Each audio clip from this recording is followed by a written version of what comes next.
Well, suddenly I got this. Which one? I can't hear you. Jan 13. We didn't get this yesterday. We received this only today. Is that correct? Kenneth, do you mind? I will let Mr. Wong Yok Man speak first because he has to go out at 3 p.m. He has an appointment with the students. So can I let him speak first? It doesn't matter. I haven't read through the papers yet, so it's good for him to start first. And then we'll have Kenneth Leung.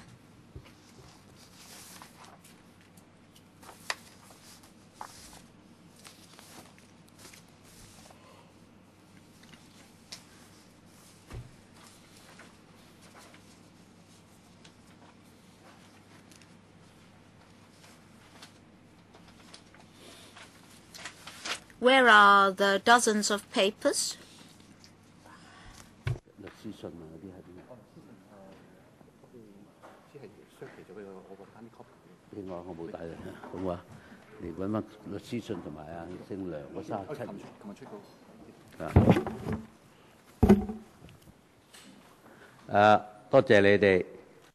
Thank you very much. I have to apologize first because just now we had a PAC closed-door meeting. That's why we're late for about 12 minutes. Thank you very much. Another point is that I'd like to inform the witnesses that in the past week we received a number of papers, one from a solicitor's firm representing an anonymous individual.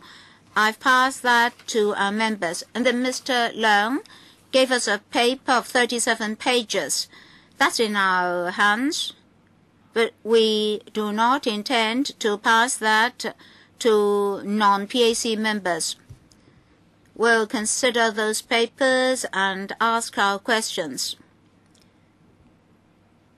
Many of the contents of those papers are information, so I'd like to make that public. Auditor, do you have the papers? No? Maybe we'll pass them to you later. I think you also need the papers. Sorry, because we only received some of the papers yesterday.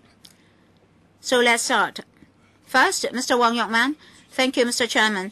Just now, Chairman, you mentioned the relevant papers. First of all, I have to declare that I'm not a professional in this regard.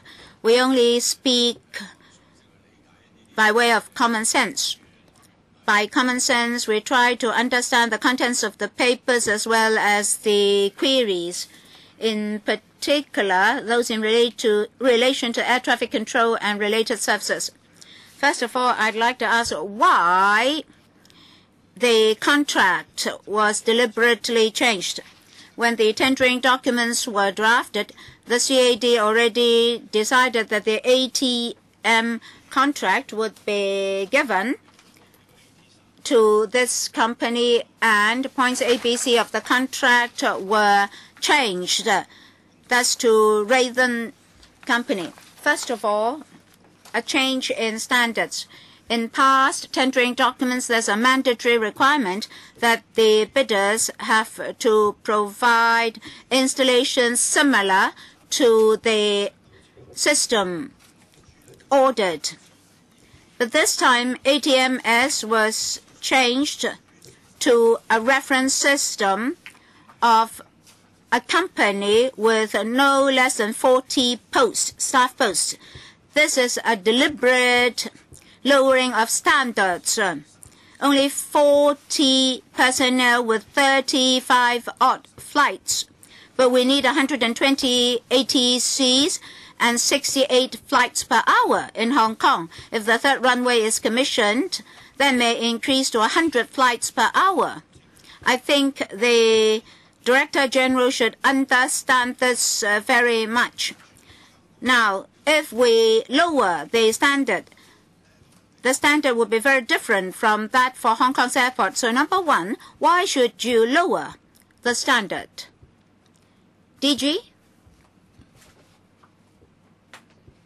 Would you speak louder? Would you please switch on your microphone? Well, he should speak into his microphone. The microphone is on. He just needs to speak into it. For the ATM in existence now, it will cater for at most 52 ATCs. When we started with this new system, we started with 40-odd, but it can cope with 50-odd. So all along, we have not lowered the requirement. Besides, for this tendering exercise, we followed the tendering requirements of the logistics department as well as the WTO's procurement requirements for governments. And in that process, we duly communicated with the logistics department and the DOJ in terms of vetting.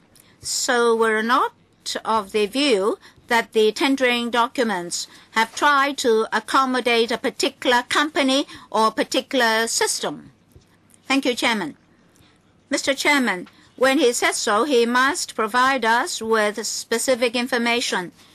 Well, may I ask the Director of Government Logistics to confirm those remarks made by the DG of CAD. In general, for large-scale systems, if tendering is required, the relevant department, after preparing the tendering documents, should pass the tendering documents to the Government Logistics Department for vetting, wherein when appropriate will consult the DOJ for legal advice. Well, but the Chairman asked you to respond to the DGCA's remarks. You have not done so. Just now, the DGCA said, number one, that they had passed the tendering documents to us, and number two, whether or not they had observed our requirements. As regards the requirements of the GOD, the government has a set of rules and regulations for such procurement, which carry details, including how to draft a tendering document. Well, Mr. Chairman, she is not answering my questions. Well, let her finish. Members would like to know the specifications. Now, how to write the specifications? Those rules have also mentioned that is how the specifications should be drafted. Therefore, when we read the draft tendering documents from the CAD, we did study whether the requirements are met. Mr. Wong, well, Chairman, she still hasn't answered the question. She only talks about work of her department, and that's the universal answer to every question. But we're talking about the CAD. So please answer in relation to the Civil Aviation Department in response to the DG's answer, because he said that he was following all your requirements. So indeed, had he done so or not? If not, give us some information now. Very simple. Now, we're questioning the fact that he had lowered the standards. He had made alterations. He said no. He said he followed your rules and regulations. So should you tell us very clearly whether it was the case instead of reciting a universal answer to every question? That applies to every department. We're talking about specifically the CAD and this system. All right, young man, we understand. Maybe you can't answer this question today. Please go back, refer to your documents, and then tell us your answer. Because for the first ATM tender document and this one, they're quite different. So on Mr. Wong's question, to you, Director, please go back and tell us the answer. Well, Chairman, I can try answer your question again now. Well, just now, the Director General of Civil Aviation was responding to Mr. Wong's allegation that he had lowered the standard, and in fact, the CAD submitted the tender document, the draft of the tender document for our perusal, and when the GLD vets a tender document, what do we look at before issuing a tender document? Now, we have a clear delineation of work between the CAD and the GLD. The CAD is a technical and a professional department. So they set the standards and the professional specifications. We, on the other hand, adopt an objective criteria. That is, we look at the specifications in the tender document, and some content should not be included. For example, they must not specify a certain country of origin, a certain brand or model, or something that could only be supplied by a certain supplier, because we won't approve such specifications.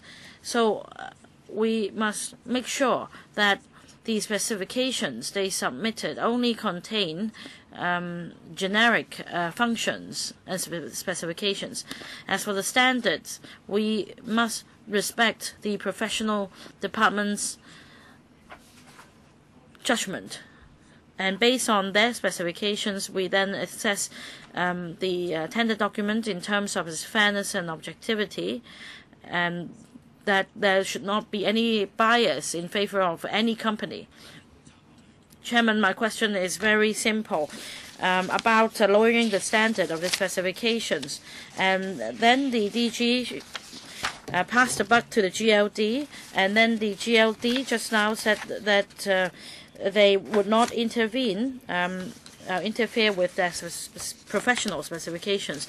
So it's just a fallacy. You haven't answered my question. All right, I think the question will be further pursued anyway. We can go on till 7 tonight. Now, about the lowering the compensation for delay in the commencement of operation of the system, the standard compensation or damages was reduced substantially from 15% to 1.5%. What was the reason for this change, DG? In preparing the tender document, we had clauses in relation to compensation or damages having regard to the advice of the DOJ and the GLD, and that percentage was based on the existing practices of GLD in calculating damages for delay in the operation of a large-scale system.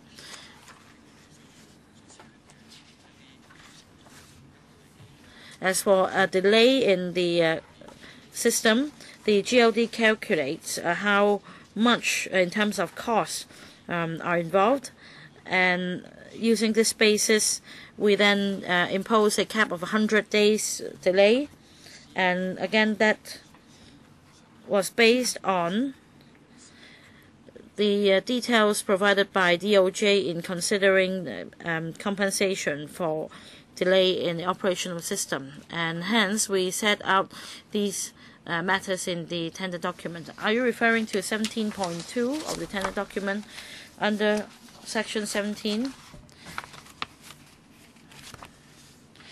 The total project amount is $50 billion, and the compensation amount for 2 phases in total is some $8 million. Yokman? Chairman, according to the tender document, R63/4/Jan 6.4. Please give them some time first. Mr. Wong, Jan 6, is that right?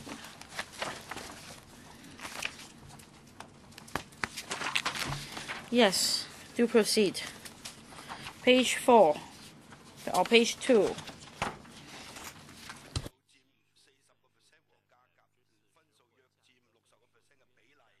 For the percentage of 60% of the total cost, and also on page in Appendix 3, page 8,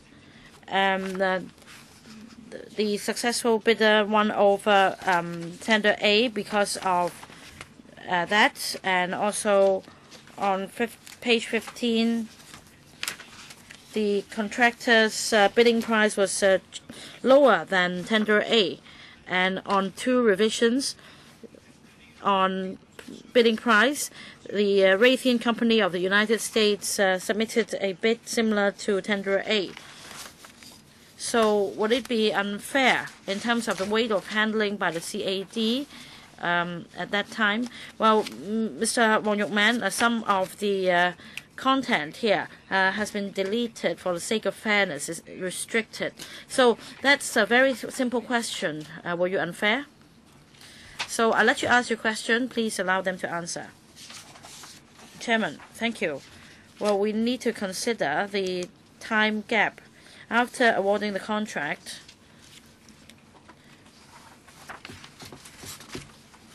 three years following that, our service demand had changed. So having awarded the contract to a certain tenderer based on our own operational needs and in light of latest requirements of the ICAO, we then revised the functions required. And that's why we had this contract variation.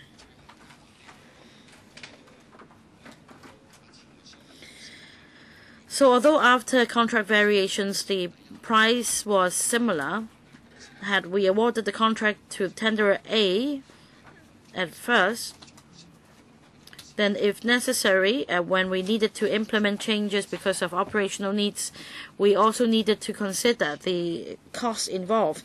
And that entailed a certain sum, and regardless of that, at the time when we awarded the contract, we followed all the government procedures in awarding the tender. And at that time, we followed a stringent set of procedure.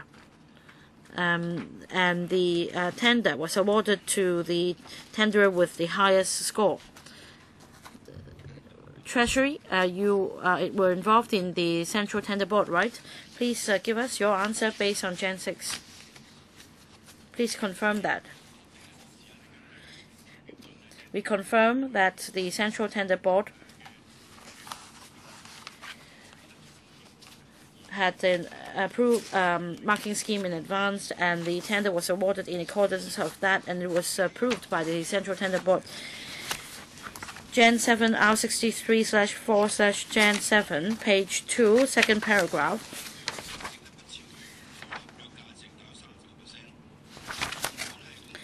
The amount altered did not exceed 30% of the original,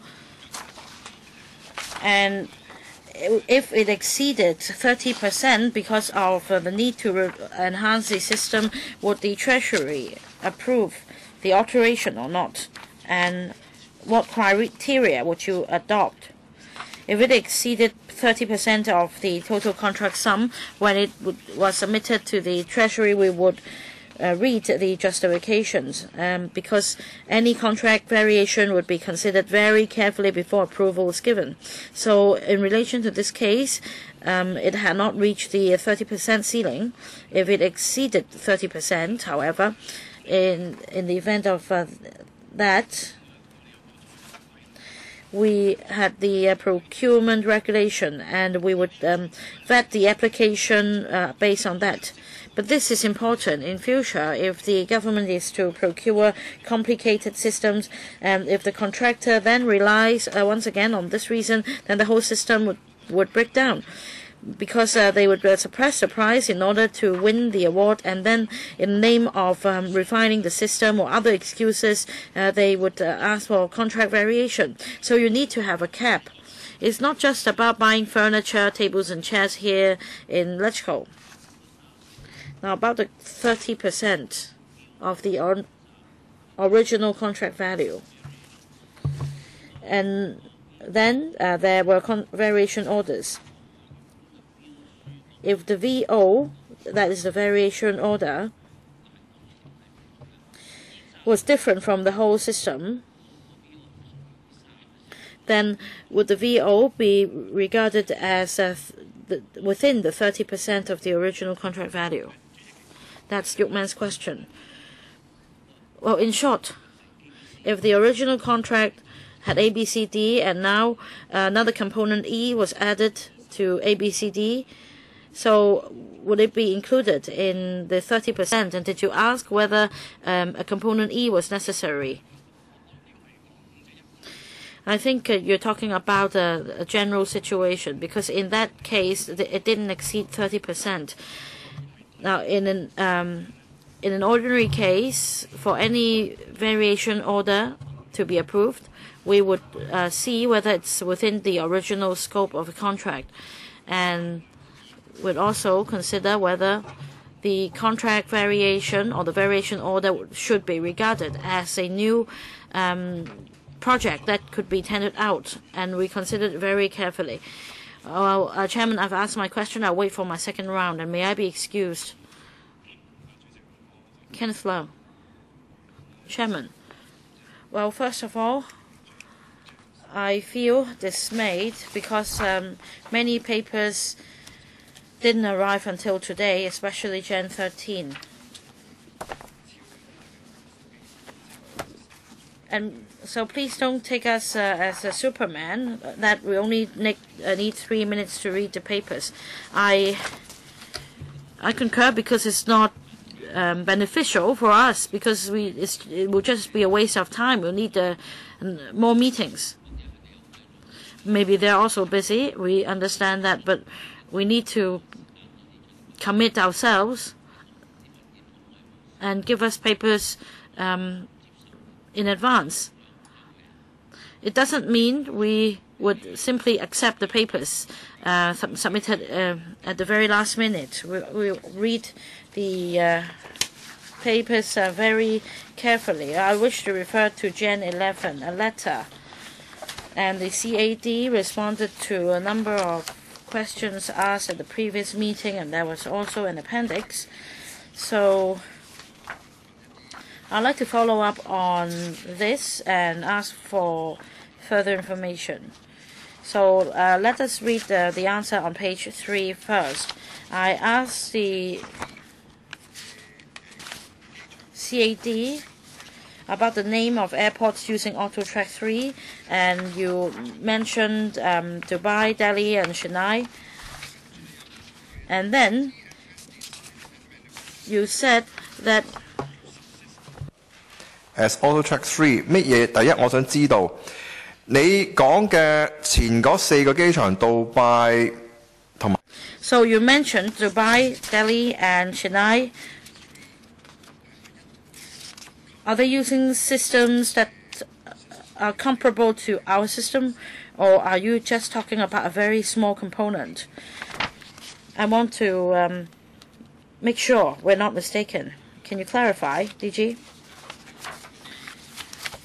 For AutoTrack 3 being used in India at the moment,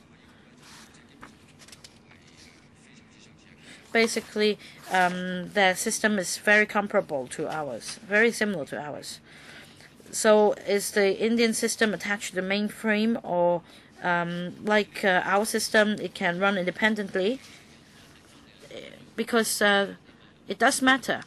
With the same system, we'd like to know whether it's just a supplementary function or whether it's a core function. So please explain so that other members who may not have read the papers would understand better.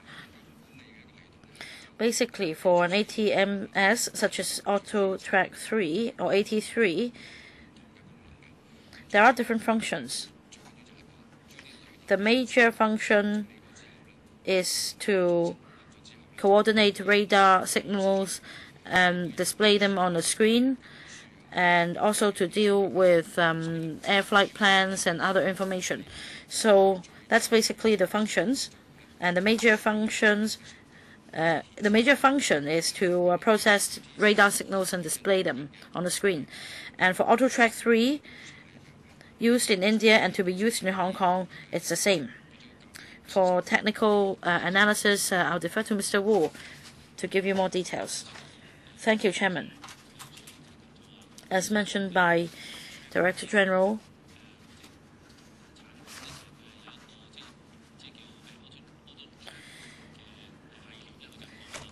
The AutoTrack 3 comes from a series of AutoTrack systems. And there are two major components. One is a radar data processing system. The other is an aviation flight or active or flight plans processing system. In India, in Dubai, there are 4 airports in these 2 countries using the same mainframe systems as I mentioned. As for Germany, US, and Canada, they use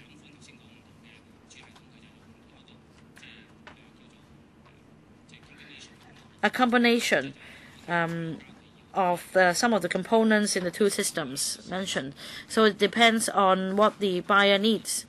It's a combination of a system in a series. So about the system in Hong Kong and the systems used in the 3 places in India and Dubai,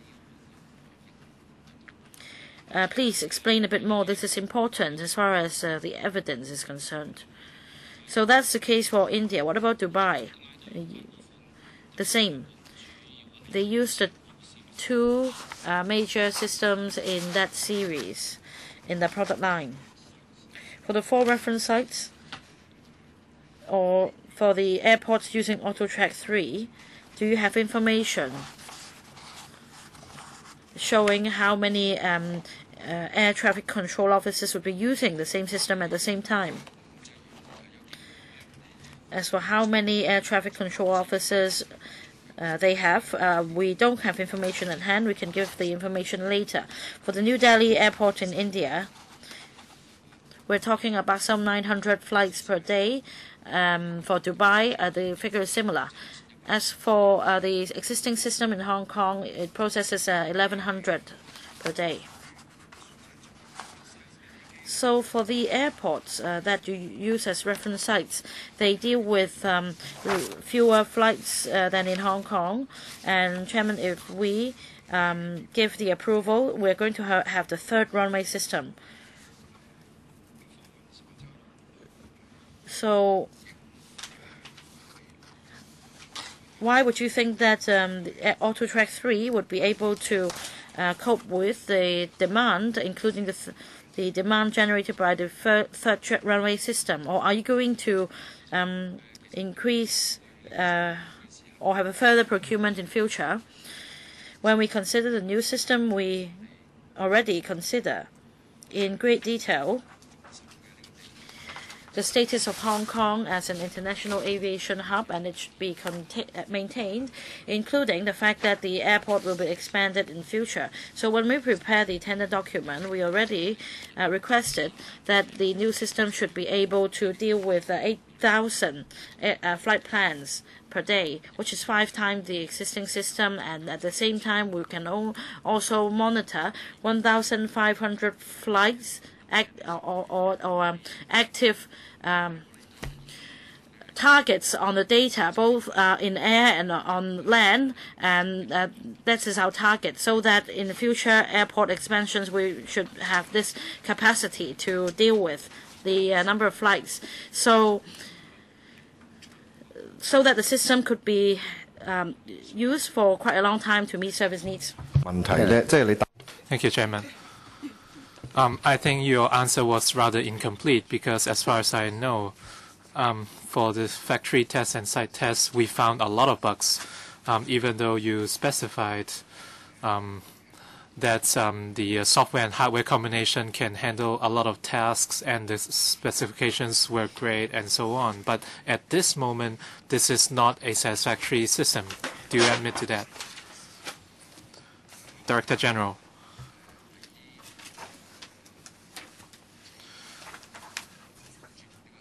Actually, we will have to look at the service providers, and they have to understand the complexity of the new systems. And in UK, there was a delay of 6 years. And even for our existing system in Chek Lap Kok, at the beginning, we had about 300 issues. So this is a very complicated system, and during its operation, we have to take note of a number of things. And So I think this scenario is rather common. And the second point is that whenever we adopt such a new and sophisticated system, our colleagues must be very, very careful, and any deficiencies would be noted by our colleagues. And we would do some analysis and consolidation. And we'd have to see which problems must be solved immediately and which can be which ones can wait. So we have to tackle them by phase. So one point I want to add is that the system, the number of the capacity will be increased by many folds, and we can monitor 1,500 flights at the same time, and we can support more than 50 flight controllers, which is more than double the existing system. I'd like to talk about the airport in India. I've just received the paper Jan 13 this morning, in fact just now. And in page 4 and page 5, you can refer to the page numbers at the bottom of the page.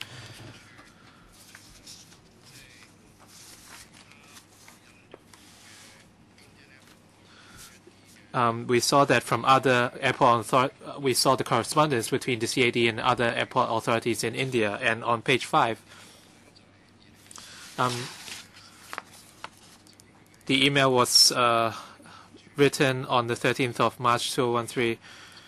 It was a letter from the CAD to the India airports inquiring about the usage of the new system in the 3 airports. And in page 4, there was the answer. And the answer was that the Delhi airport decided against using the system. I didn't know the reason, but perhaps it doesn't matter. They just purchased the system recently, and they had to relocate, and as such, they would no longer use the Auto Track 3 system. So that perhaps you were acquainted with someone from the Indian airport. I'm not sure whether his answer was any indication that the system was not functioning, or was it just a polite reply that since they had to move the Delhi airport, they had to change the they had to adopt an entirely new system. You mentioned that whenever you have to change into a new system, you have to do years of testing. And when you look at paragraph 2, well, this is no secret. Of the new ACC is very impressive， 即係話咧，佢嗰啲即係嗰啲標板可能就係做得好精緻嘅，咁其他嘢我就唔知。So perhaps what it meant was that the controls were very delicate and beautiful, and they said that the Delhi airport had to be relocated, and as such they had to switch to a new system. So what can you really get out of a casual email message like that? So can you say that the Delhi airport would switch to a new system in a very short time? Is that the correct interpretation? From your point of view, ACC 唔係指嗰套系統，嗰 ACC 嘅意思就係一個叫做。Actually, the ACC referred to the area control center rather than the auto track system. It was a regional control center, and as far as I know, there are lots of radar positions, and the letter was referring to Delhi's ACC building, and the building will be would be relocated. So the situation was like in Hong Kong when we switched from when we moved Kai Tak to Chaklap Kok, and the number of sectors would be increased from 4 sectors to 9 sectors, and the number of approach sectors was also increased from 3 to 6 sectors. So it was merely a change in their system. And they were only addressing the demand, and made the necessary revisions and changes. And they didn't specify what they meant by a new system. It wasn't made clear in the letter. So I couldn't really answer your question in detail. But I must point out that they had a significant change and they had new needs, perhaps to meet the new demands in flights and increase in complexity. So regardless of the reason behind, the Delhi's the system used in by the Delhi airport would not be 83, right? Chairman, I cannot infer this meaning from this letter because in the final letter it says 咁樣。咁當然佢亦都有講到，即係曾經 qualify 過就係 So actually they did mention that implementation phase 咁樣。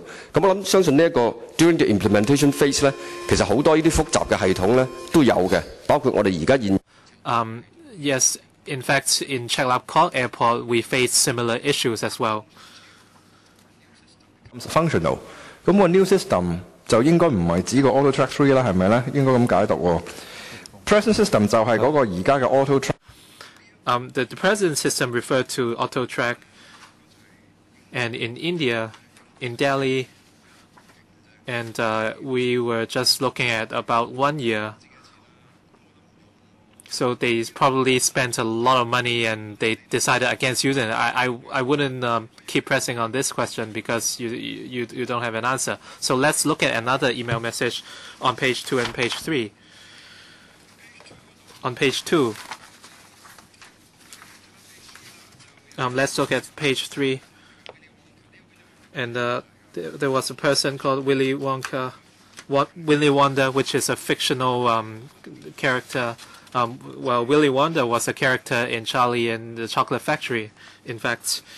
And he mentioned that in two articles, two of the articles mentioned the malfunctioning of the air control systems in India. Actually, he was referring to Delhi. Based on these alerts, you wrote an email reply to the AI of India.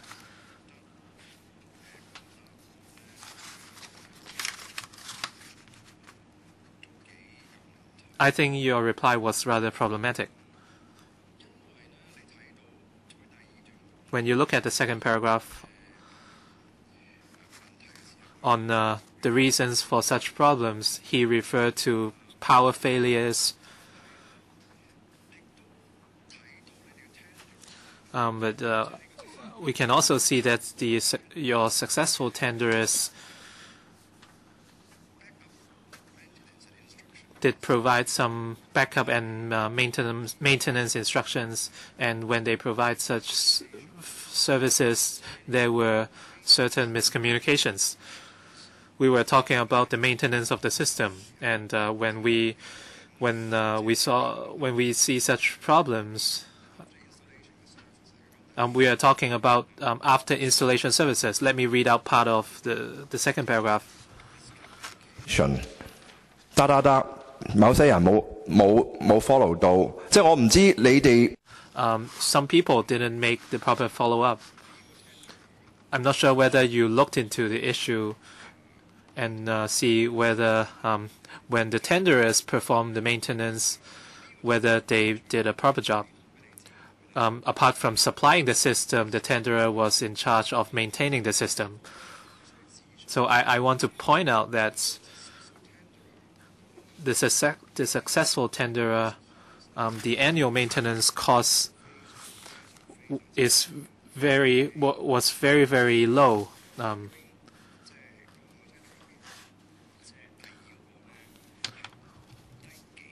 The price was a few times cheaper than the second lowest tenderer. So as far as service maintenance is concerned, it's a very, very important part of air control. In the world, we only have 4 airports using this system, excluding Delhi. you've purchased this system 2 or 3 years ago, and it's not in operation. And if Hong Kong is the only airport in the world using the system, if this company closes down for some reason, have you specified in the tendering document to ascertain or confirm the financial strength and continuous existence of this tenderer? Did you have such stipulations? Did you see whether this tenderer would be a concern in the coming years? Because this is a very crucial condition. And I'd also like to know if you try to find out whether the annual maintenance cost quoted by this tenderer can be so low. So this is anybody's guess. Perhaps the system is very powerful and it's very low maintenance. Why would you believe in such figures or costs? Let's say if Company A says they would charge 1 million and Company B would charge 200,000. So on what grounds would you believe that a company can do it for $200,000, so to speak? Chairman, perhaps I'll first address the emails mentioned by Mr. Leung. And it was listed in Annex 2, page 2. It was a reply from AAI. And for the paragraph starting with the word "start with now," I want to explain the reasons for the problems or issues. According to this email, the system was fine actually, and the problems was about the electrical maintenance personnel, and the personnel carelessly or inadvertently switched off the main power. And in the latest systems, they wouldn't affected by any power cuts or being switched off because we have a UPS system, which is an interruptible power supply. And if the main power is cut for some reason, the UPS would take over, and nobody would even notice what happened. There would simply be an indication that the power supply is running on an UPS system. So in the letter. 咁我想解釋嗰個情況先。咁同埋咧就係So this is just one point I want to stress. And Mr. Leung also mentioned the issue of miscommunication. And we have to look at the elaboration. 佢嘅意思只係指響 AAI 印度 Delhi 嘅。What he meant was that the airport authority in India did not address the issue. And this issue was solved very quickly. And in the next paragraph, 83 in operations at Mumbai, Delhi, and at Chennai。咁即係話其實咧，佢就話 the system is functioning satisfactorily。咁我只係想指出呢一段由嚟講呢段。So I just want to stress that according to our understanding,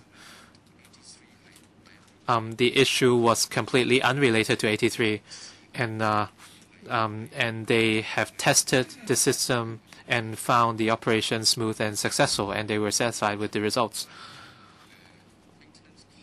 And on the annual maintenance costs, perhaps my teammate Mr. Wu can try to address that. Mr. Wu, thank you very much, Mr. Leung, for the question. When we conducted this tender assessment, we had to look at two dimensions. First, we had to calculate, take into account the net personnel.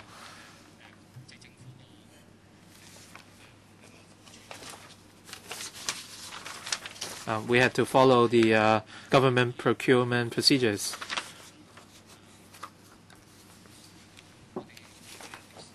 When we look at Appendix 3,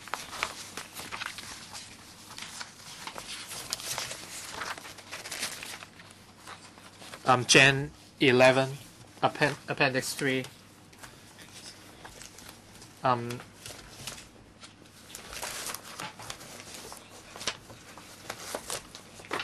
In Annex E, we have a tender B. Can you give us the page number, please, on the bottom right of the page? Jan 11. What's the handwritten page number? Appendix 3.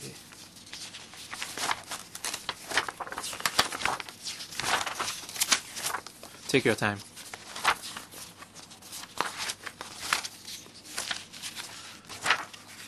Excuse me, I was referring to my own version. Perhaps Appendix 3, Annex E. It was about the report of the tender assessment panel, and there was a table indicating the money. So perhaps I'll just try to describe that. I'm not talking about the actual prices.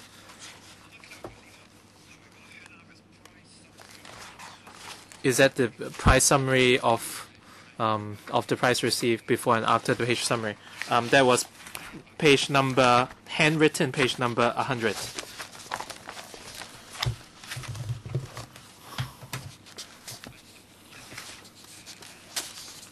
For tender B, there's a total price, and when we purchased this system at the beginning, the price included 2 years of hardware maintenance and 5 years of software maintenance. Now this figure is saying that in future, be it 2 years or 5 years,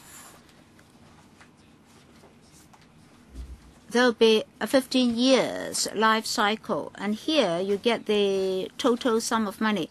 Well, take it to be 10 years. If you do a division, you'll see that for the annual average, the maintenance charge is more or less the same as at present. That is for the present system.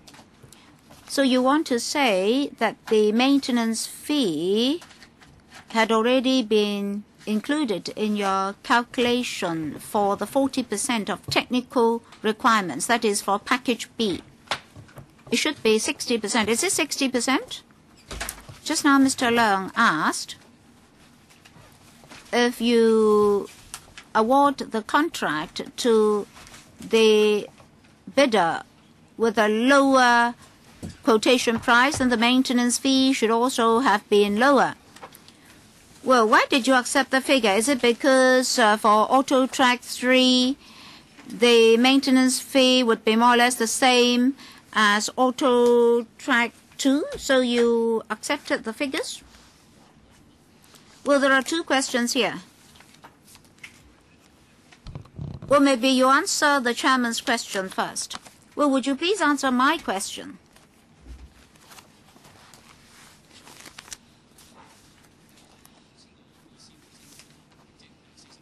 Well, just now, what I meant was that the 40-60 ratio was known by all bidders, and then we included that in the process. So if you just look at the figures, apart from tender B with those sums of money, Mr. Leung was very correct.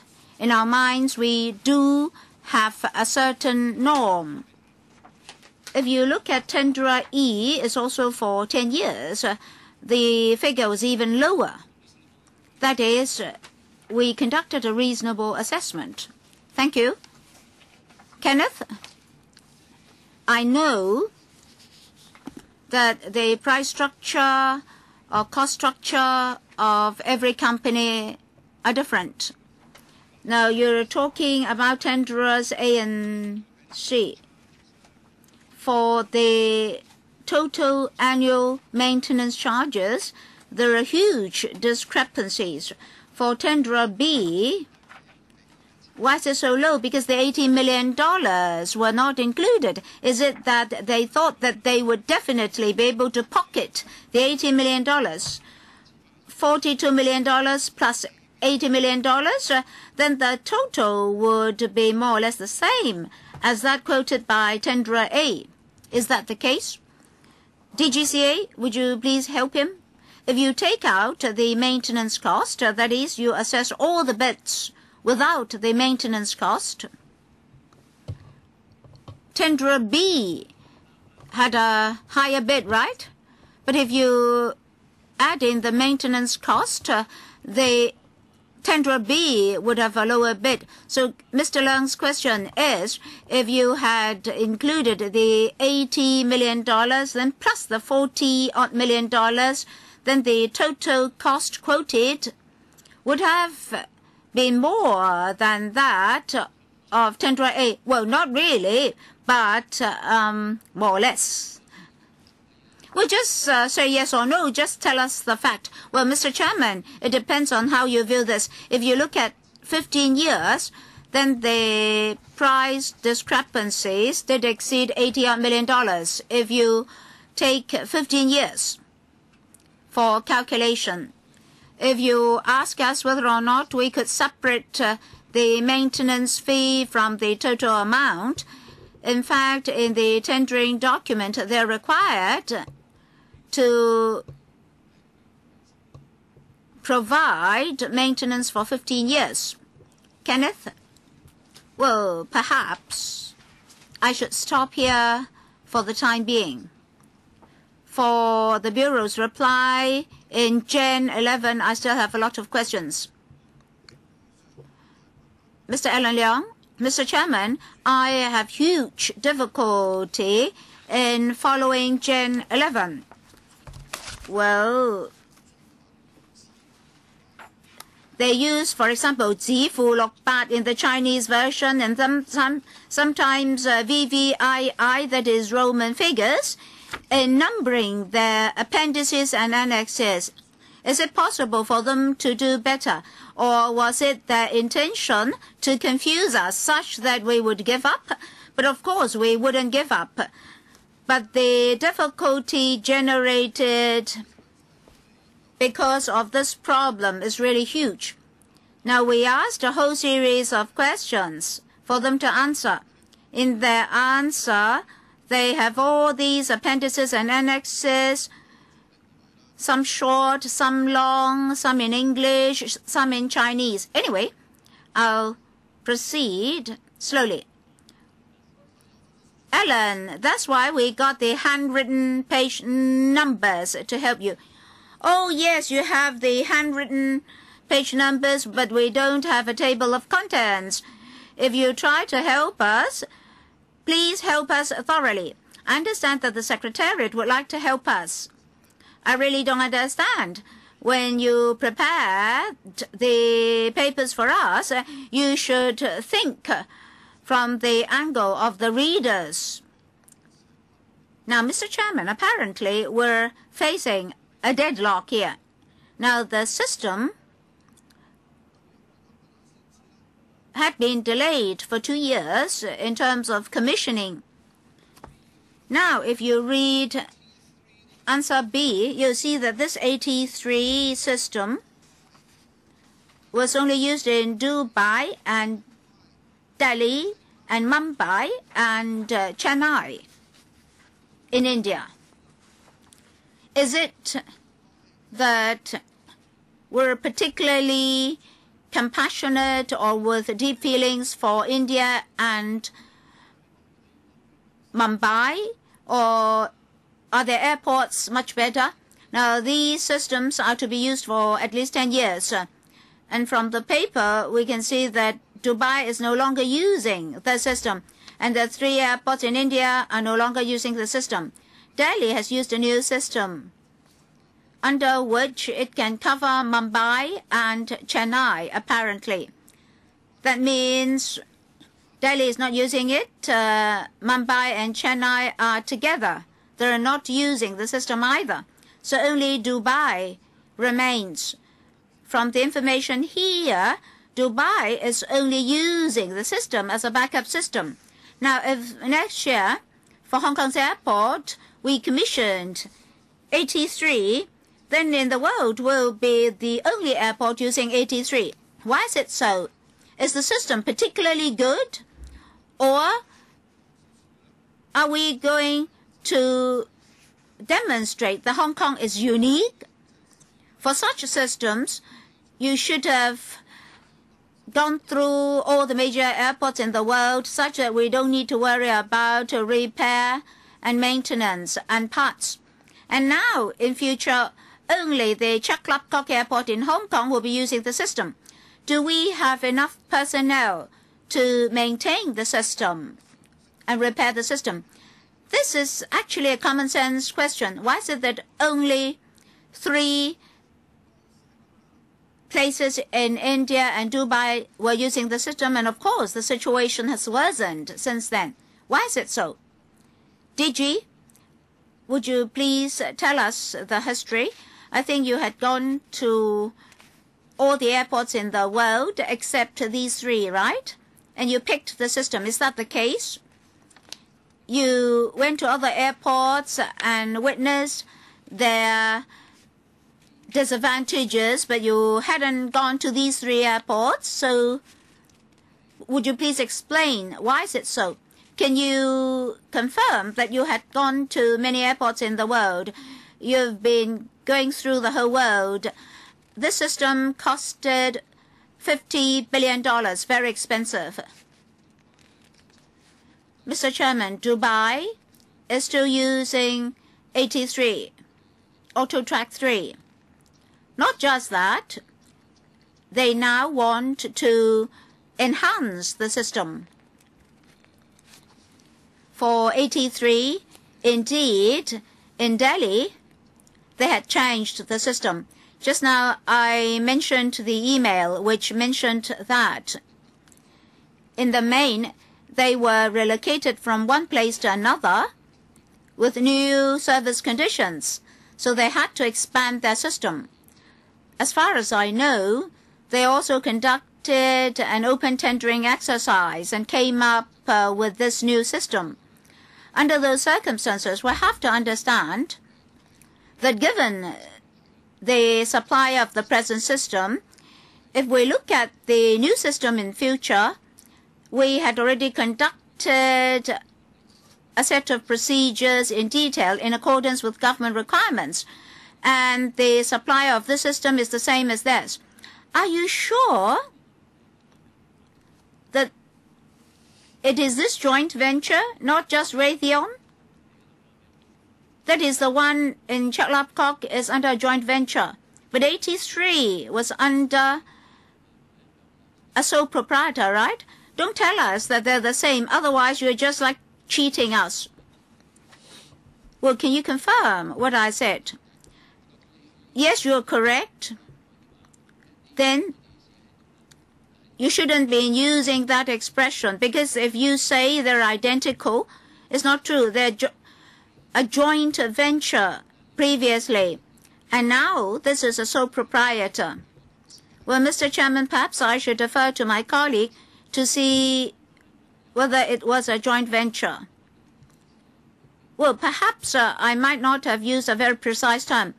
The existing system at Chek Lap Kok 83-1, who's the supplier? Can you tell us? Well, I'll ask you this question, so it's simpler for you. Thank you, Chairman. The existing system supplier is Raytheon. That's another one, right?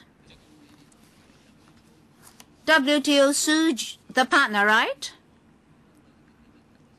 Please bear in mind that we've gone through all your papers. Who's the one who went to WTO? That's another bidder. That is for 81 or 3? As far as we understand, the existing AT1 supplier is Raytheon. There's a subsystem provided by another manufacturer, the supplier. Oh, yes, indeed. You can give us the name. Yes, we explained to members last time that because of commercial arrangements, they were separated. According to our understanding, when they separated,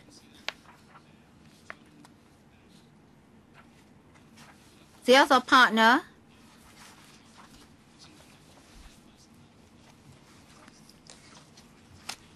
sold the other system, including the expertise and software, to Raytheon. So we are the user. Insofar as the user is concerned, we are still covered by 15 years of maintenance protection. So for us, we only have one single point of contact, that is Raytheon. I was referring to the flight data processing system. Well, when you testify, you shouldn't mislead us that it's the same supplier as ATC1. In actual fact, that's not the case, right? I'll give you another chance to explain. Just now, the DG said that the suppliers were the same, but in fact, they are not the same. In that process, AB became A. Well, but it's still Raytheon. Well, don't argue with me. Answer my question. What about the Chuck-Lap-Cock system? Was it under a sole proprietor? What's the name of that company? Royal? Is it Royal? Autocrat 3 supplier. And what about the other one? Louder, Indra. Now it's Raytheon. For 83, is it Raytheon? Yes. Without the other name, the other company's name. They're not identical. You don't need to explain. Just tell us whether yes or no. Because we have to take testimony from you. Everything you said is important. Everything you said is recorded. So I ask you to be very careful. You have to give us clear explanation. Don't just say that they sold everything to the other company, then the two are identical. That's not true. Perhaps I should explain the situation like this. DG, are you still maintaining your position? That is, the AT3 system and the Chuck-Lap-Cock system have the same supplier. If you ask me again, I'll still say that they're the same. Well, the system is very complicated. Of course, a lot of manufacturers or suppliers were involved in relation to parts, etc. But the single contract was signed with Raytheon. So AT1, Raytheon, in future AT3, also Raytheon. For ATC1, can you refer us to the contract between you and the supplier so as to confirm that you're telling us the fact? Apparently, that's not the case. Can you give us the contract? Mr. Chairman, in this regard, if you so consent, I can tell you something. This is a tender assessment for the existing system. No, I would like to go back to 81. Yes, this is 81. The tender assessment report recommends like this. That is for the existing one in Chuck-Lap-Cock. The selection board unanimously recommended that Raytheon Company be accepted as the preferred supplier, subject to the satisfactory negotiation, finalization of the contract terms and conditions with GSD. 咁呢度呢就係現有 AT1 嗰套。多謝你。咁你可唔可以你有冇做個 due diligence？ Thank you very much. Have you exercised due diligence such that the subcontracting parties are part of the submission? Can you answer that question? Sorry, Alan. Oh, it doesn't matter. I have to clarify this matter. Can you answer my question? Have you conducted a due diligence test on ATC1? You just told us the contract. What about the parties therein? Were those parties under that signing party with you grouped together in that bidding exercise?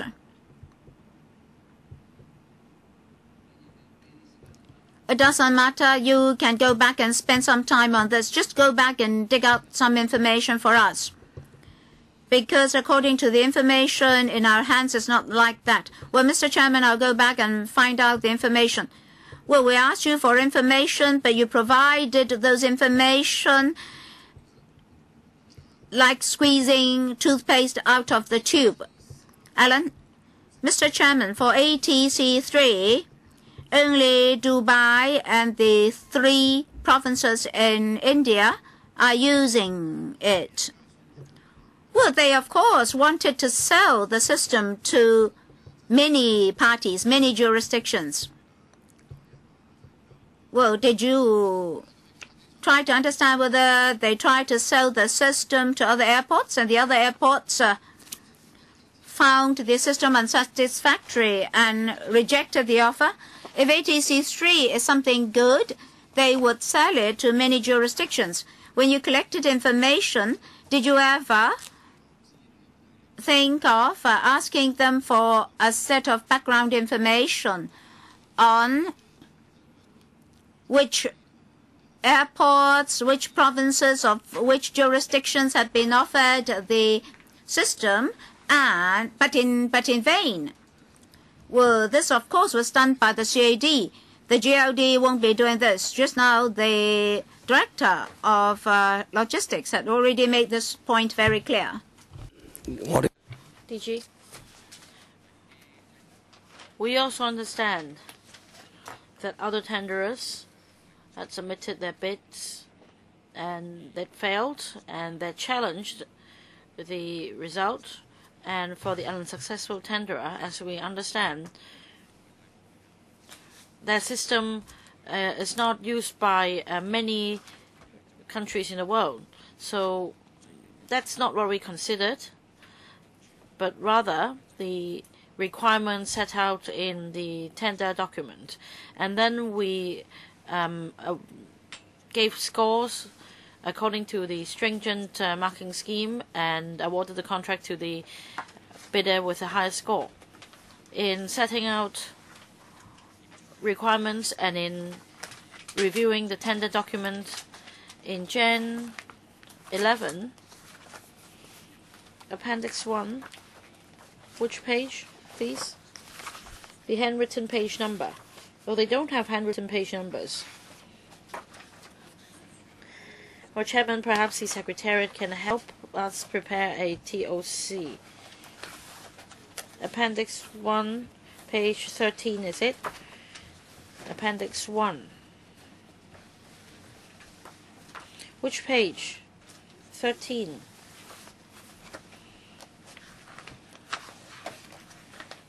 All right.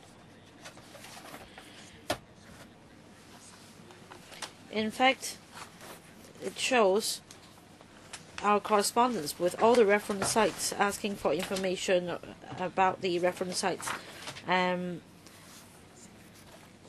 All our questionnaire surveys were the same. We asked all reference sites information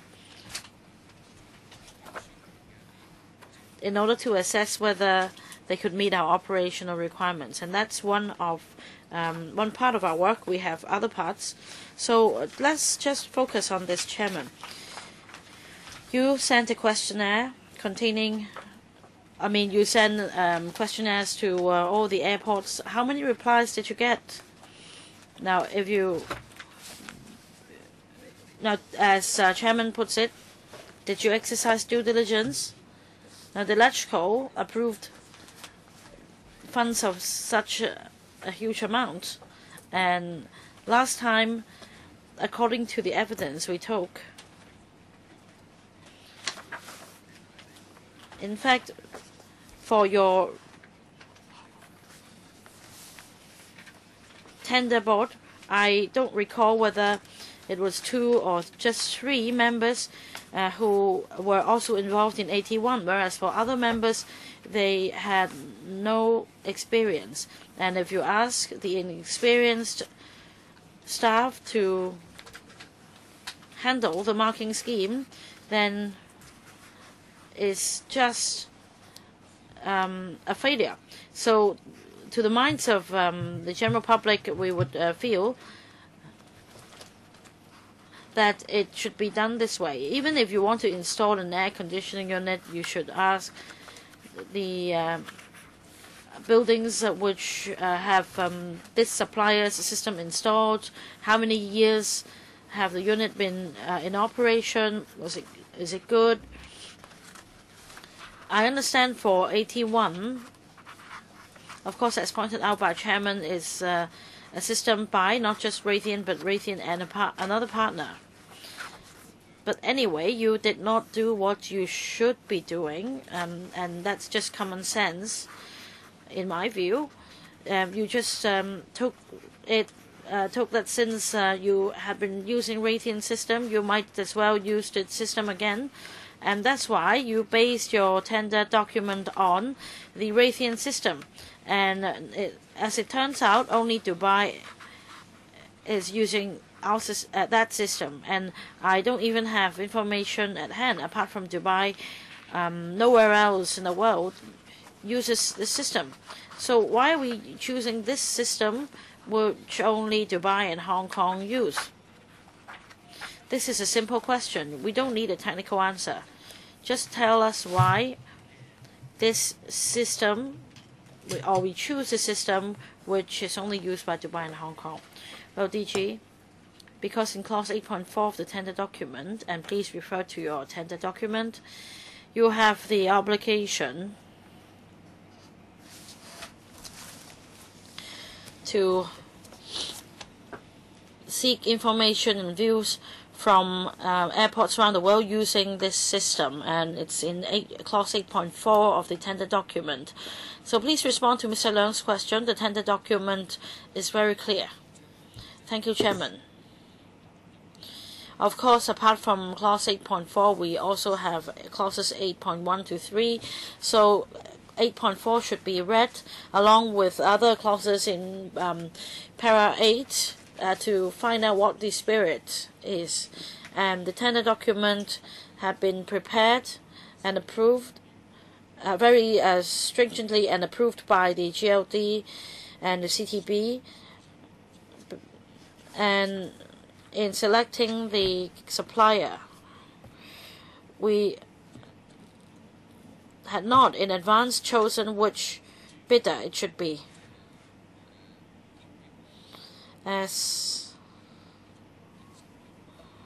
for the tender assessment panel, well, Mr. Leung, I was correct. Last time we said that 2 members had the experience of procuring AT1, but let's not forget that in the tender assessment panel, we have a colleague with 26 years of experience related to air traffic control or maintenance of air traffic control system.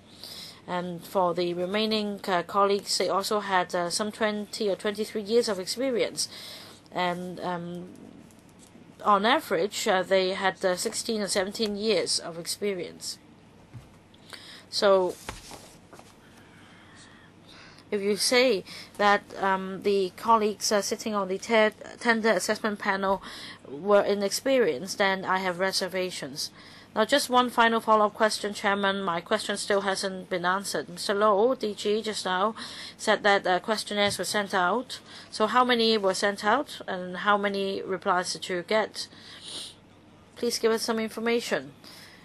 We had no alternative but to follow up this issue this way, because you need to satisfy yourself that tenderer B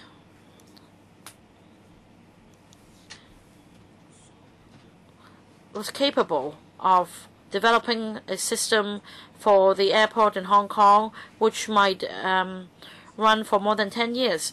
I am not having any assumptions, but I don't see the picture. So please answer me this question. How many questionnaires did you send out? How many did you receive? DG, in the tendering process,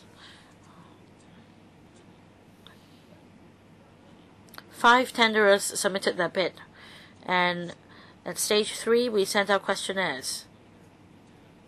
These 5 tenderers gave us reference sites, and these 5 suppliers submitted their bids. I mentioned some reference sites which we sent the questionnaires out to, and all the questionnaires sent were collected.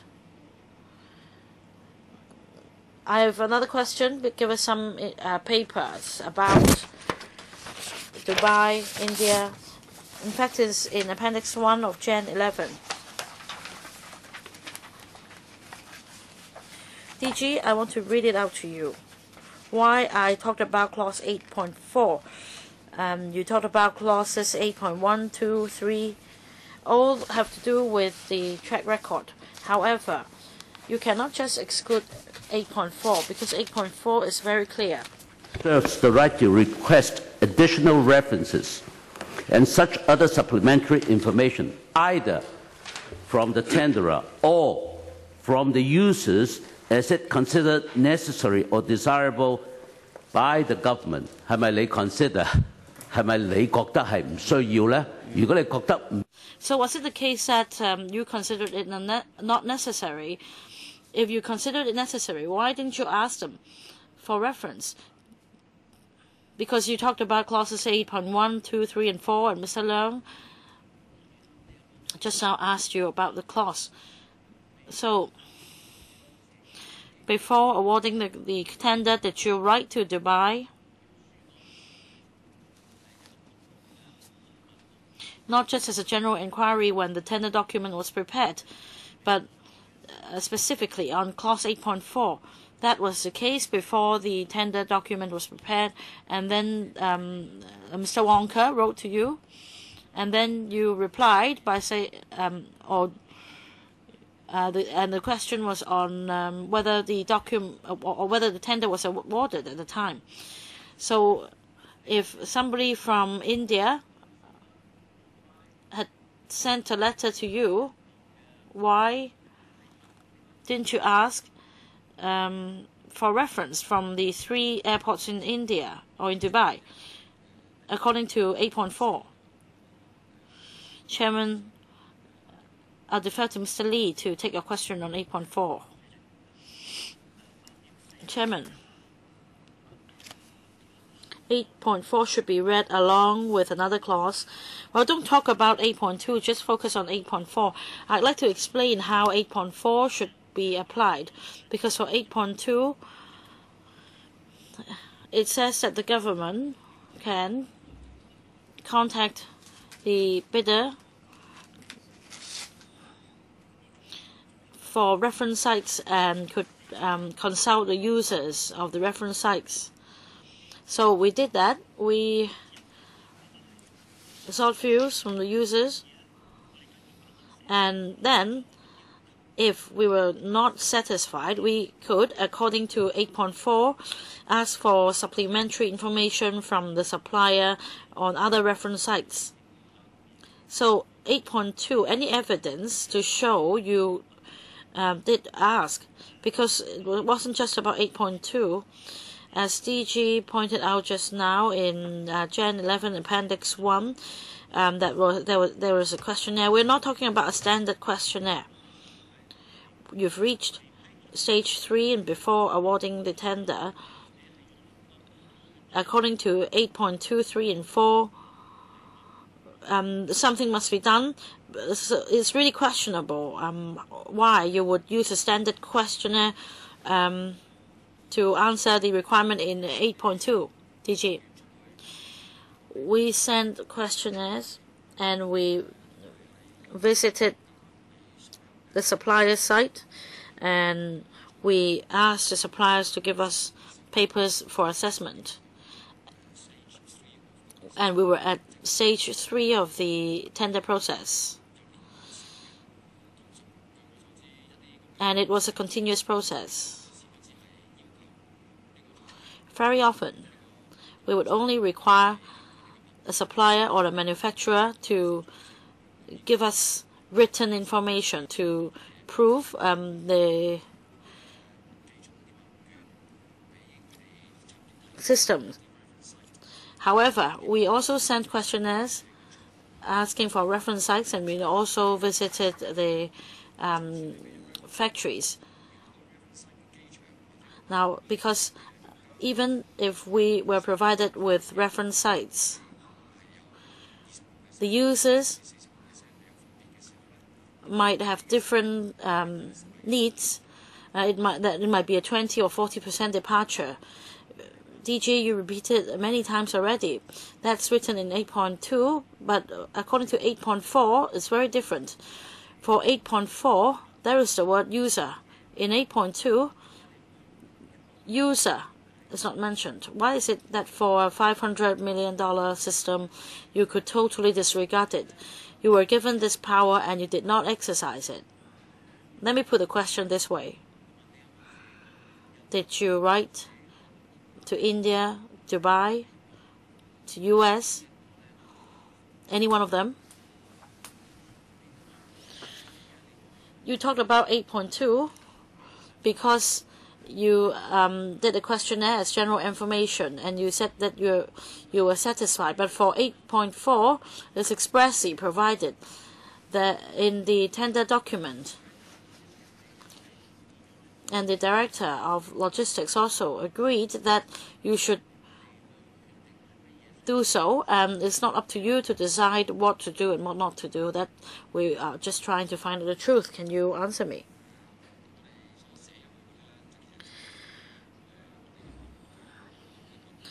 Now, when we wrote to them, we did it by way of questionnaires. I understand that, but they're not users, or perhaps the director of logistics can explain what users in 8.4 is referring to, because you approved the document.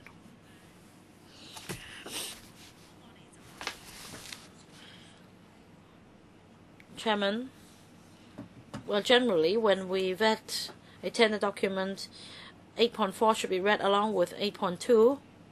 Which one is more important? Details are provided by the tenderer. As necessary. 咁樣唔係嗰個 user， 你話邊個係 user 啊嘛？ No, I was talking about users because you asked what users mean from the tenderers, right? So that means if the government could contact the tenderer for users to be provided, users would mean those in 8.2, because in 8.2 it says the users of reference sites. So according to 8.2, was any reply given to you in vetting the document? And in vetting the document, we found the procedure all right, because after passing stage 2, when we reached stage 3, the government had the right to conduct factory visits. So that's about 8.2. So the whole clause is about site visits. And for 8.4, it's about getting information. But site visit means factory visits, not visits to airports. And they did not do that. So according to our understanding for clause 8.2, the CAD conducted a factory visit, but not reference site visit.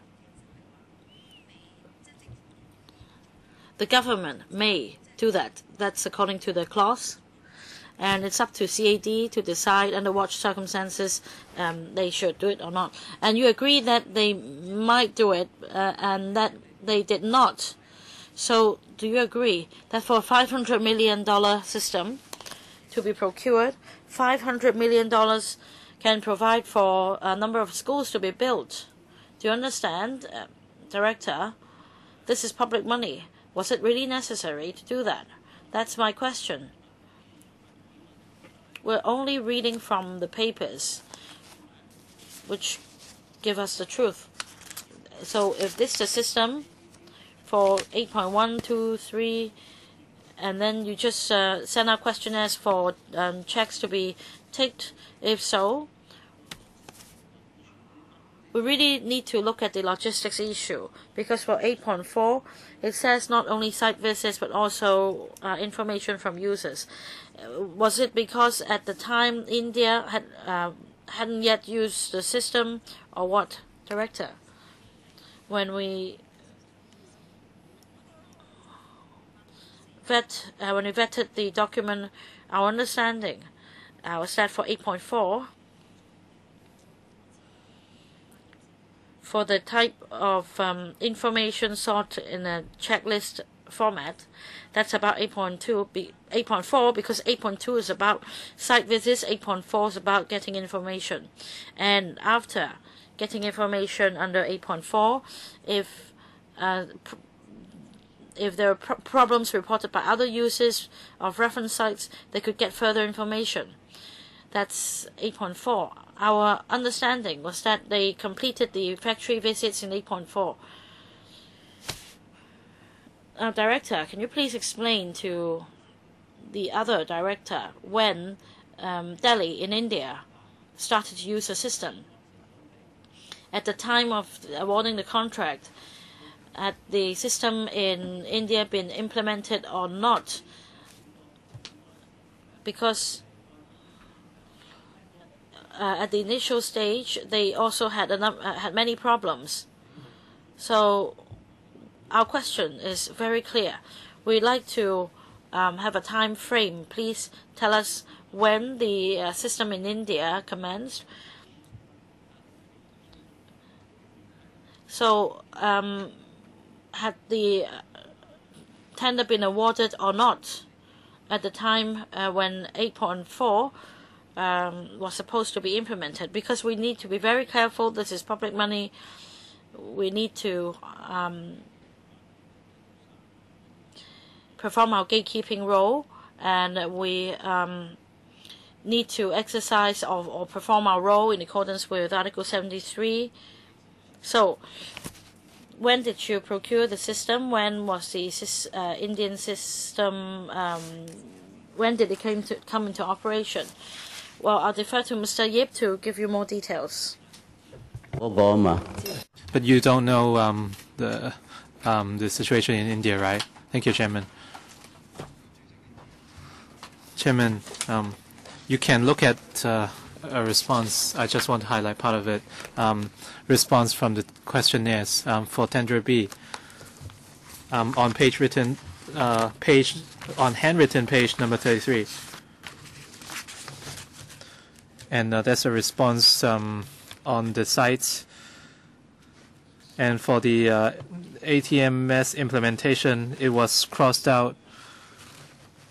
The ATMS location model were blacked out.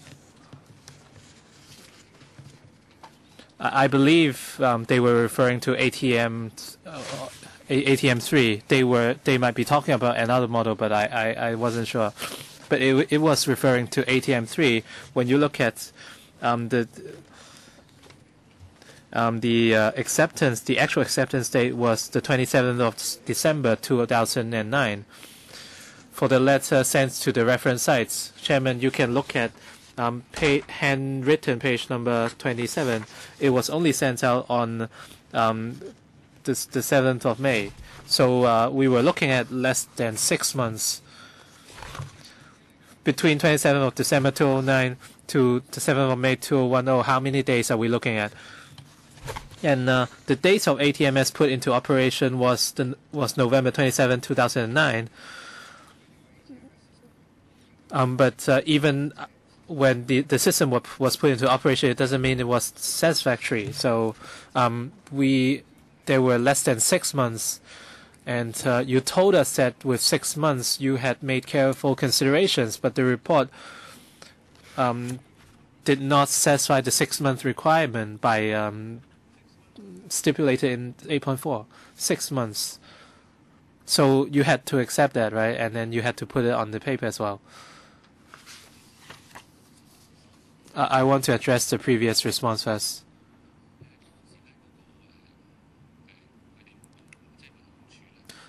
The Civil Aviation Department issued questionnaires on the basis that the tenderers provided reference sites,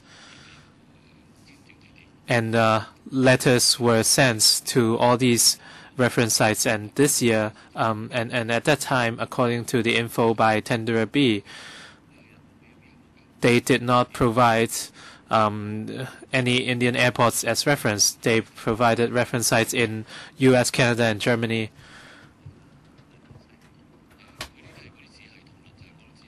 They were referring to the subsystems.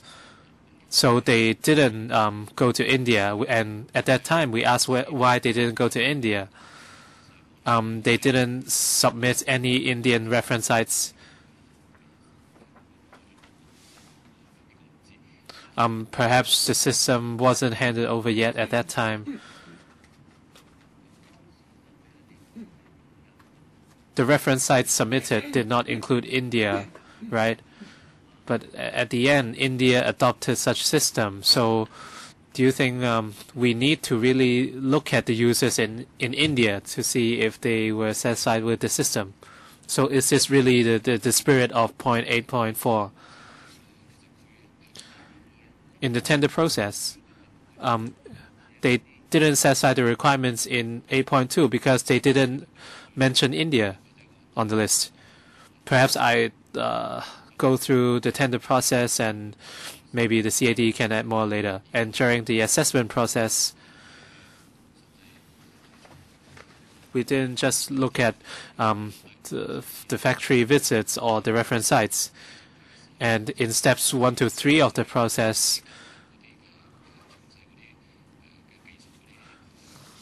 they looked at all the technical reports and recommendations submitted by all the tenderers. And according to the bidding process, visiting factories or reference sites only served a verification purpose. So in other words, you're satisfied with it. You don't need to do what's stipulated in 8.2, right? Well, the work under 8.2 was really optional. For 8.2 and 8.4 both refer to the same point. 8.2 was about the connection between the contractors and the sites.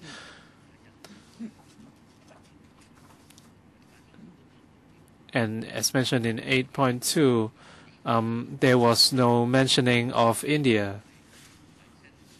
So how can you say that you are satisfied with the arrangement? I'm not sure whether they mentioned Dubai as well. No, they didn't. Can you show us the relevant documents by the tenderers on the locations of these sites so we can verify what you've just said? You mentioned the U.S. Did those sites use the same system? And in Dubai, did they include Dubai under 8.2? Or 8.2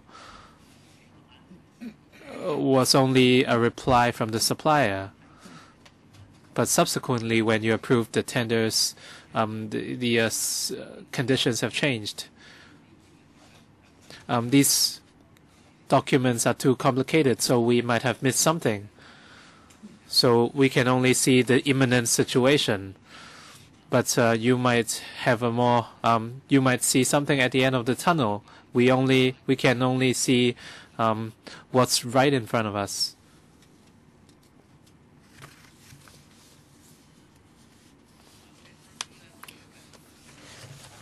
For tender B, let's look at the reference sites. Well, I'd go on, no matter you like it or not. Malta, Montreal, Winnipeg, Toronto, Vancouver, Edmonton, Frankfurt, Düsseldorf, Bremen, of Germany, U.S. International Airspace System, and all these are mentioned on the list. So for Chennai and Delhi of India, Mumbai, Dubai, all these airports are unrelated to India and Dubai. Chairman.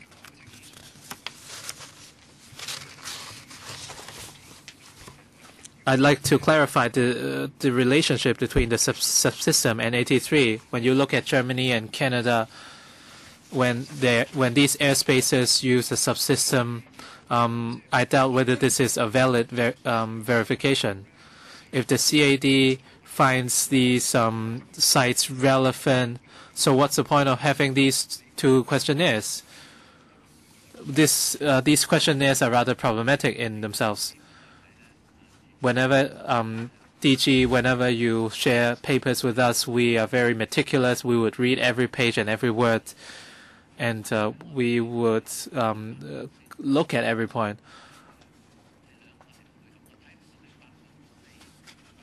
I cannot see the link between 8.2 and 8.4.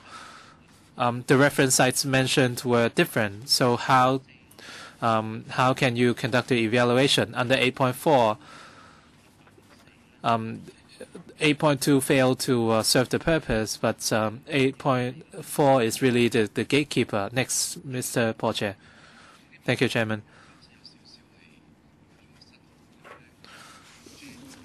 A lot of the papers on hand are redundant or repetitive. So next time, I understand everyone's busy. So if you don't process the documents, it makes life difficult for us. So we are looking at a lot of redundancies.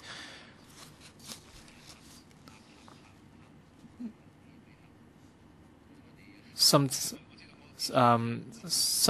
well, I understand the difficulties of the Secretariat. I do not want to blame them, but I just feel since we have limited time, we require at least 2 or 3 days of reading time. So perhaps we can do it better next time. Chairman, I'll try to do my best. Let's look at Gen 8.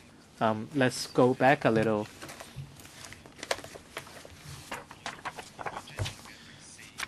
If you can turn to Appendix 4 of Gen 8, Roman letter 4. It was a tender document between the DGL and Central Tender Board. And some members mentioned that on page 3 of this document, on the part on tender evaluation. So, excuse me, this was in English. I was referring to the tender evaluation.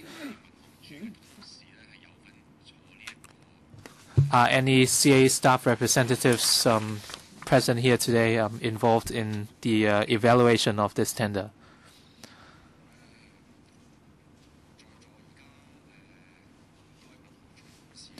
For all the CAD, none of the CAD staff present here today were involved in the tender assessment panel.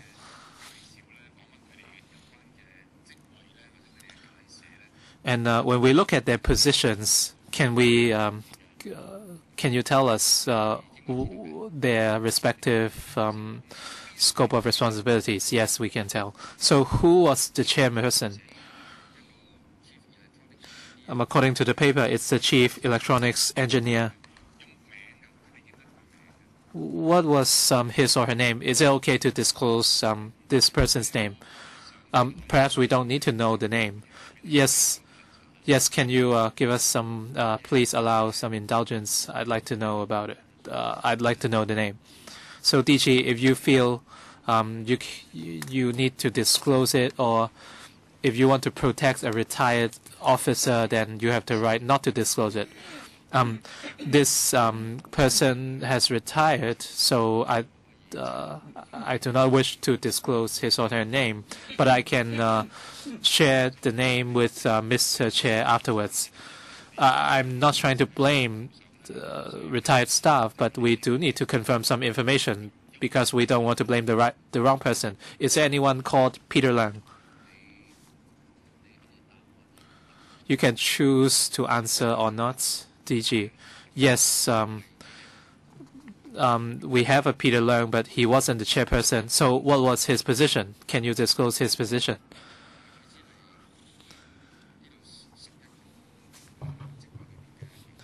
He was only one of the 11 members, but he wasn't the chairperson. What was his position in the CAD at that time?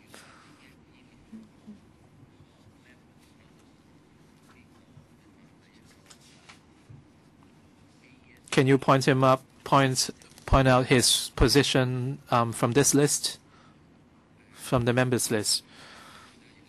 In the process, his role had changed, but in this project, he spent a substantial amount of time in the SOO position, P1, in the SOO P1 position. The first position, right? Senior Operations Officer, Projects 1. Is that correct? Yes, basically.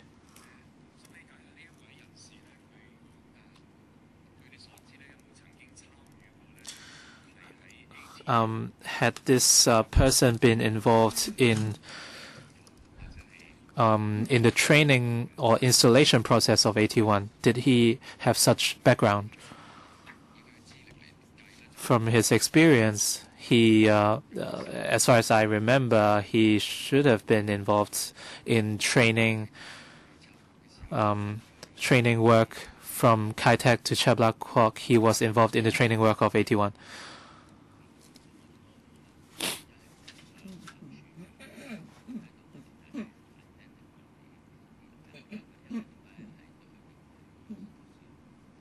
Usually, we would only name DGs or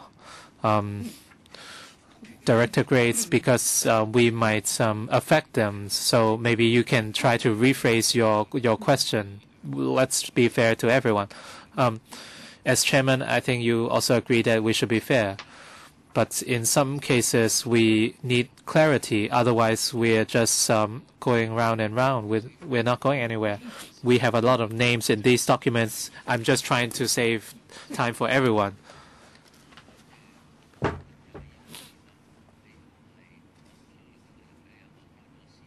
I don't want to set a precedence by giving out names. We have to respect personal privacy, and we also need to protect the relevant staff. If we obtain prior approval to use the relevant names, then that's fair, but we shouldn't just give names here in the meeting today. So let's call him Mr. X. Was he involved in the long term in the installation of Pt1 system? As far as I remember, he was involved. I cannot remember whether he was involved for a long time, but he was involved in training work for Pt1 when we moved from Kai Tak to Chek Lap Kok. During the 9-month period at Raytheon, was he involved in the training work for Pt1? Were you aware of that? I don't really know if you are referring to Pt1.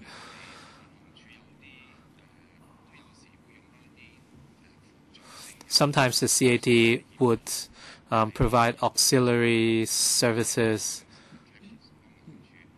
Some subcontractors might help the CAD in the maintenance work of Pt1. Were you aware of that? Yes, I'm aware of that.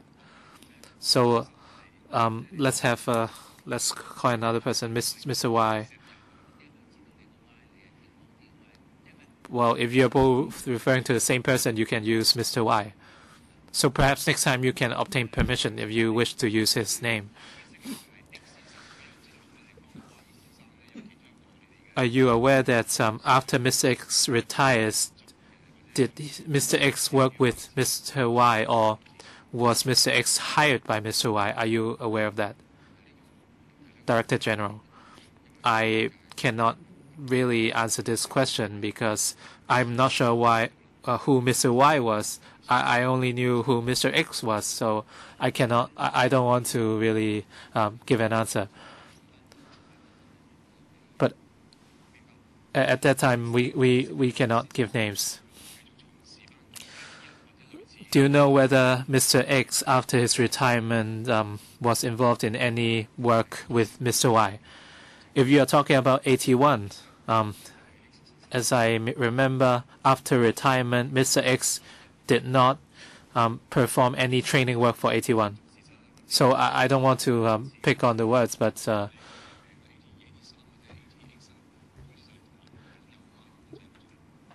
was he involved in other work? It might not be Pt1, it might be Pt2 or 3 or any other relevant. Yes, he was involved in relevant systems, in the work for relevant systems. Chairman, from the papers, some email addresses were disclosed. So can we tell the names from the email addresses? Paul, perhaps let's allow the DG to look at the paper, but let's not disclose the names. He understands what you want to ask, but later you just have to give us the paper number and we can look at it privately. I'm not sure if the administration has such details, so perhaps I will write them out. Paul, we wouldn't finish the discussions today, so next time we can ask the relevant people. I'm just trying to facilitate the question asking process. So next time we can see whether the names can be disclosed. I'll do our best. But last time we mentioned the same thing, but at the end it didn't happen. So and the papers were a bit messed up. Paul, I understand that letter from a solicitor's firm was sent to me under private and confidential cover. I sought legal advice on whether or not I could pass it to some other parties. Well, Mr. Chairman, in fact, they sent a private and confidential letter to each and every member, not just to you. Well, whether or not you have received the letter, I cannot pass the letter to the other party. Yes, I understand, so I can't show the letter to them, but I would like to ask them about the email address.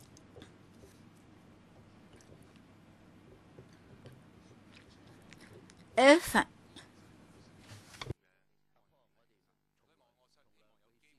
my assessment is not incorrect, then this is something serious.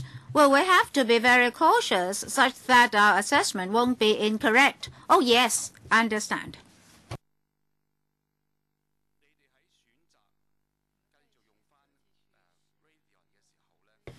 In choosing Raytheon as the supplier again, were there any reasons or constraints that Raytheon was connected with Pt1, so there were such considerations? Well, that's an open tendering exercise, so we did not have that consideration. There were two parts, one on price, 60%, and then the other part about technical reasons, 40%. We never knew the price quoted. The CTB conducted a technical assessment and accorded a score to the bids. Does the DG know the hearing process or assessment process of the board or the tender assessment panel? I didn't know much, but I knew the result.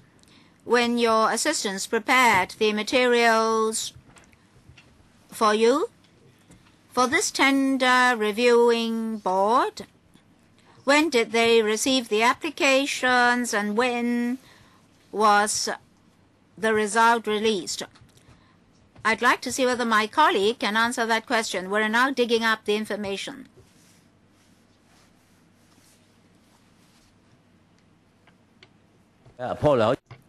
Paul, you can ask another question first. They're digging out the information. DG, do you know, after receiving the complaint by the board, the complainant will allow me some time to dig out the document.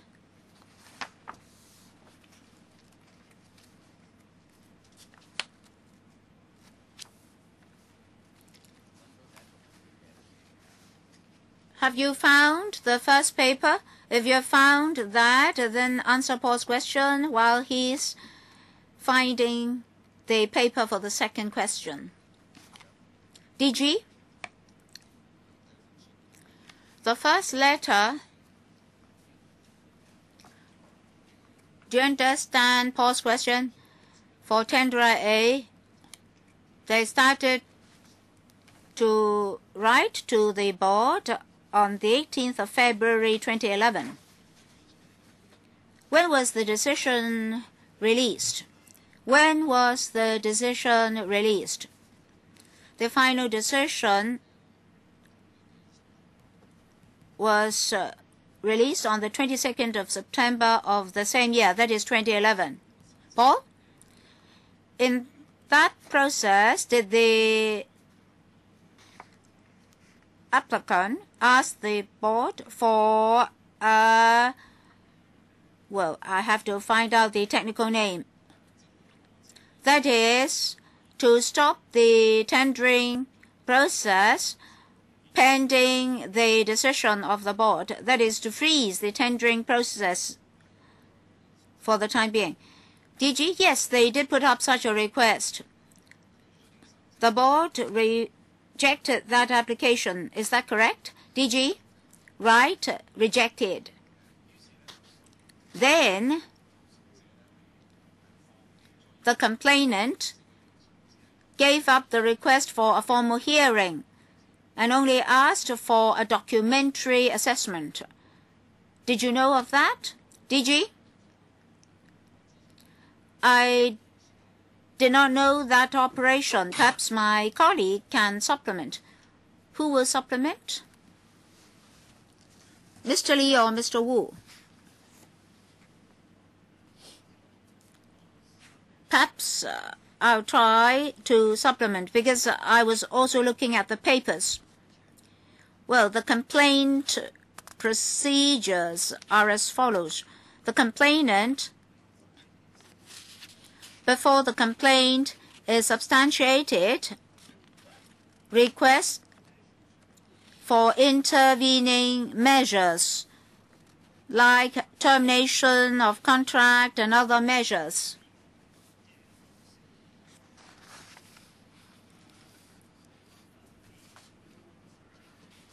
Well, this is a procedure for the review body. The consideration of the review body would be like this. First of all, on the basis of the views of the complainant, the CAD and the GLD, the board will assess whether or not the complaint is substantiated. If the complaint is substantiated, the board will establish a panel to handle the case. That's my understanding. So, the whole process started in February when the complainant submitted an application till September that year. Paul? As the application was rejected, that means the complaint became something academic. That's quite meaningless because when the tendering procedures continue, even if the complainant wins the case, he no longer can participate in the tendering process. Is that correct? DG? Perhaps I have to defer to the colleagues of the GOD. When the tendering document is approved and work continues, if a complaint comes in and eventually is discovered that when granting or awarding the successful bid to a particular tendering document, something was in question, then probably the GOD was clearer about the details. GOD, in this particular case, when this objecting company submitted the application on the 18th of February 2011, the tendering process had been completed. If the complainant would like to lodge an objection to the decision of granting the contract to the winning bidder, then the result of the reviewing body, if it's not a rejection, that is, if the complainant wins the case, then we'll look at the decision itself. If the decision warrants remedial work, then we'll see what remedial work the complainant or the board is requesting. In this particular case, we cannot answer the question in a vacuum. We have an independent and neutral body here in the process. We totally respect the decision of that independent body. In this case, the complaint was rejected. But if the complaint is not rejected and there's another decision, then we'll have to examine the decision itself and consult the DOJ. If the RIM, that is Rapid Interim Measure, considers the decision okay or not okay, then a number of legal procedures will be involved. Still, we'll have to look at the decision itself. We'll take appropriate follow-up action. I really cannot say in detail what should have happened in this case because that had not happened. Paul, for the vetting procedures, there are two choices, right? One is a formal hearing.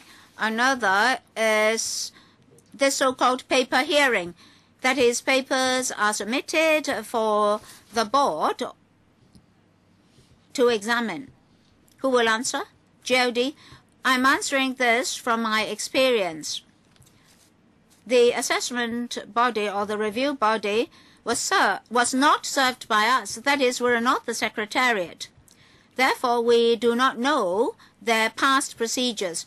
But according to our experience, there are two choices: a formal hearing or an assessment by paper. The review body can ask for a lot of papers and then make a decision. Well, for hearing, just like this PAC public hearing, we can ask for a lot of papers. We can even interrogate the witnesses. But for a paper hearing, the members can only read papers but cannot ask the witnesses questions. Am I correct? GLD? Again, according to our experience, the assessment body can ask for an exchange of papers for examination. The assessment body can ask for both parties for all sorts of papers and information. Paul, final question. For this particular case, insofar as you know, there was only a paper hearing in handling that complaint. Is that correct? GLD, Yes, that's the case, according to what we could read from the papers. Paul, so much for the time being. Ng Sing, thank you, Chairman. I'd like to ask about Gen 11, that is to follow up on the question asked last time, arrear in payment of the fee. According to Appendix 70, $21 odd million, and for the first 4 companies, for those in arrear for over 30 or 3 years, $30 million.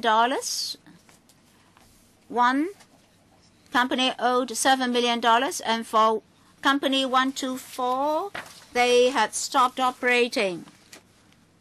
From this information, from the angle of value for money, we really have to look at the way ahead. The CAD said that they're liaising with the DOJ for follow-up. Now, for termination of operations of companies 1, 2, and 4, and the follow-up action, I'd like to know when did they start to follow up with the DOJ, in writing or in what format? And did they finalize a mechanism with the DOJ? And if so, was that agreed by the Inland Revenue Department? DGCA? Mr. Chairman, I defer to Mr. Lee. Mr. Lee? Concerning the first 4 companies, yes, 3 of them had stopped operations. The first company stopped operation for over 6 years. We actually pursued their legal liability. As to when we wrote to the DOJ, I don't have the information here. If necessary, I can furnish you with information later. Well, we wrote to the DOJ on these few cases to seek their advice on what legal action should be taken. When did you write to the DOJ? And when would an answer be forthcoming in accordance with normal practice in correspondence? Well, here I don't have the information. I have to dig out the papers. That will be after the audit's report, right? Or before? Some before.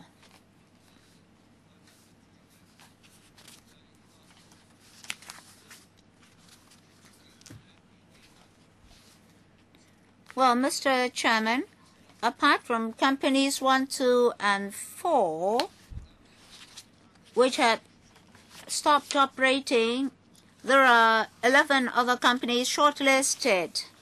Many of them, actually. Did you have an effective mechanism to obtain the deposit money from them or obtain a bank guarantee? Is such a mechanism in place already?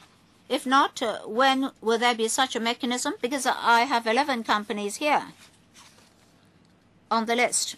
Mr. Lee, concerning the other companies who are in arrear of payment, we actually followed the procedures.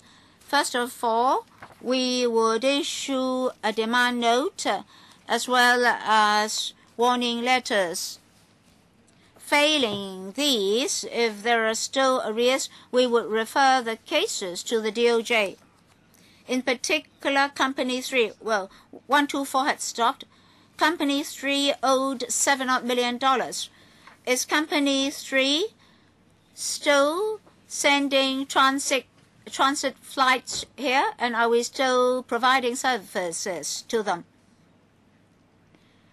Company 3 owed a bigger sum of money, and we're concerned. On many occasions, we wrote to urge them to make payment. We did write to this to the Civil Aviation Authority with which the company was registered. And sometimes the company paid part of the money. So the case was, or the situation was very unsatisfactory. We've already referred the case to the DOJ to see what legal action can be taken out. What about the service agreement? Any terms on arrear of payment to exert pressure on them? At the moment, there's no incentive for them to repay the money. Mr. Lee, we're talking about transit flights. They don't need to land or take off in the airport. According to the International Convention on Civil Aviation, we are duty-bound to provide services to ensure flight safety. For the sake of flight safety, we won't casually stop any services. That's why we are very concerned. Last year, there was this conference among Asia-Pacific civil aviation authorities because to resolve the problem, we need the collaboration of other jurisdictions. Mr. Ng Leung Sing, well, finally, here you say that you're consulting the DOJ and the CAD will ask for 1 month's deposit money or bank guarantee. What about this request of 1 month's deposit money? Did you refer to the practice elsewhere? Why 1 month? And what about the bank guarantee? Do you have any reference from other jurisdictions? Mr. Lee, concerning this 1 month payment, I don't know whether other jurisdictions have adopted the same practice. In fact, it's not easy to implement that either. We're talking about so-called disobedient airlines. That's why we're asking them for deposit money. But even if we receive 1 month's deposit, if the airline concerned is still disobedient and is still in arrear of payment, then it's really difficult. That's why we would like the ICAO to promulgate guidelines or offer advice. I don't think this problem only exists in Hong Kong. Many other jurisdictions have experienced the same problem. So I think the CAD should have a specific action plan to implement the ICAO's requirement by way of sanctions or otherwise to prevent the default of service charges. I think this is, from the public's perspective, value for money, because users should pay if they use our service. It will be unfair to other users as well. So there should be some specific action taken according to the ICAO's requirement. And please respond to the committee. That's right. That's why in last November's meeting in the Asia-Pacific region, we agreed that a working group will set up to deal with this matter. Yes, Mr. Ng Leung Sing. Finally, another simple question. If you're already consulting the DOJ, when do you think you can be given a more specific reply for you to devise specific implementation details and also to report back to us for possible follow-up action? Mr. Lee, before the end of this month, we're going to write to the Department of Justice.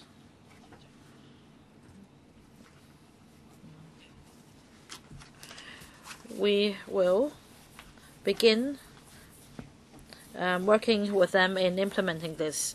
And I also hope the DOJ would help us as soon as possible Let's take a 15-minute break and come back at 5 or 10 minutes past 5. All right, Paul?